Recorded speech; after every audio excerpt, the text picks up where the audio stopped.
ഹ്യുണ്ടായിയുടെ പവലിയനിൽ പ്രധാനമായിട്ടുണ്ടായിരുന്നത് Creta E V ആണ്. Creta E V Bharat mobility എക്സ്പോയിൽ വെച്ചാണ് ലോഞ്ച് ചെയ്തത്. 18 ലക്ഷം രൂപയാണ് അതിൻ്റെ ബേസ് പ്രൈസ്. 23.5 ലക്ഷം രൂപ വരെയാണ് അതിൻ്റെ ഫുൾ ഓപ്ഷൻ വേരിയൻറ്റിൻ്റെ എക്സ് ഷോറൂം പ്രൈസ് വരുന്നത്.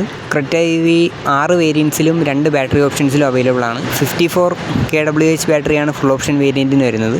അതിന് ഒരു ചാർജിൽ 473 കിലോമീറ്റർ റേഞ്ച് കിട്ടും. 10% നിന്ന് 80% ചാർജ് വരെ 58 മിനിറ്റിൽ എത്താൻ പറ്റും.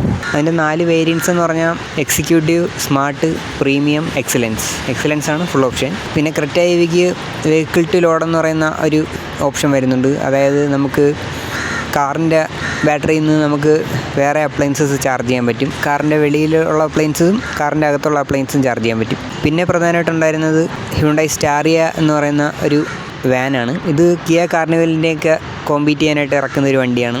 ഇത് 7 സീറ്ററിലും 8 സീറ്ററിലും 11 സീറ്റർ കോൺഫിഗറേഷനിലും അവൈലബിൾ ആയിരിക്കും. 2025 സെപ്റ്റംബർ ഒക്ടോബർ ആ സമയമൊക്കെ ആകുമ്പോഴത്തേക്ക് ഇതിൻ്റെ ലോഞ്ച് ഉണ്ടാവുമെന്നാണ് അറിയാൻ കഴിയുന്നത്. ഇതിനൊരു 55 to 60 ലക്ഷം രൂപയാണ് വില പ്രതീക്ഷിക്കുന്നത്.